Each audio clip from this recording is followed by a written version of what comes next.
একটা সময় পর্দায় দাপিয়ে বেড়ানো বরুণ ধাওয়ান এখন পুরোপুরি বদলে গেছেন। অভিনয় আর গ্ল্যামারের বাইরে এখন তার নতুন পরিচয় একজন বাবা। আর সেই পরিচয়ের চাপে নয়, ভালোবাসার ভারেই তিনি প্রতিদিন নতুন করে বদলে যাচ্ছেন। তবে স্ত্রী নাতাশা দালালের এক কঠিন শর্তে বেশ বিপাকে আছেন অভিনেতা। একটু এদিক ওদিক হলেই নাকি ঘর ছাড়া হতে হবে তাকে।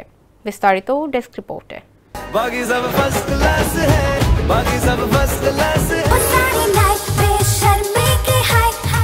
একসময় বলিউডের চকলেট বয় খ্যাত বরুণ ধাওয়ান এখন পুরোপুরি ড্যাড মোডে। 2021 সালে প্রেমিকা ও পোশাক শিল্পী নাতাশা দালালের সঙ্গে গাঁটছড়া বাঁধেন তিনি। চলতি বছরই কন্যা সন্তান জন্ম দিয়ে প্রথমবারের মতো বাবা হয়েছেন এই অভিনেতা।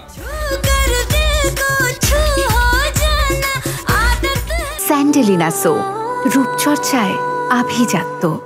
সম্প্রতি এক সাক্ষাৎকারে দেখা মিলেছে এক নতুন বরুণের, যিনি অভিনয়ের বাইরেও একজন দায়িত্বশীল বাবা। মেয়ের নাম লারা। বরুণ জানান তার জীবন এখন লারা কেন্দ্রিক। বলেন, ওকে কেউ আঘাত করলে আমি চুপ করে থাকবো না, জান কবুল।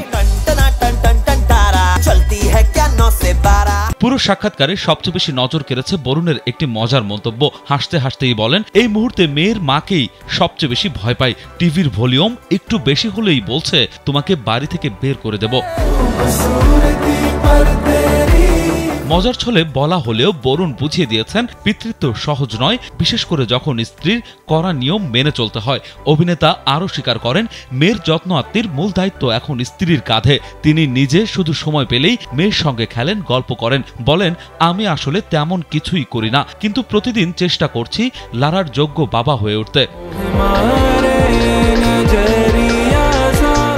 একসময় সহ অভিনেত্রীদের সঙ্গে অপ্রাসঙ্গিক ঘনিষ্ঠতা নিয়ে বিতর্কে জড়ালেও এখন বরুণ ধাওয়ান যেন এক ফ্যামিলি ম্যান। বিনোদন ডেস্ক, কালবেলা।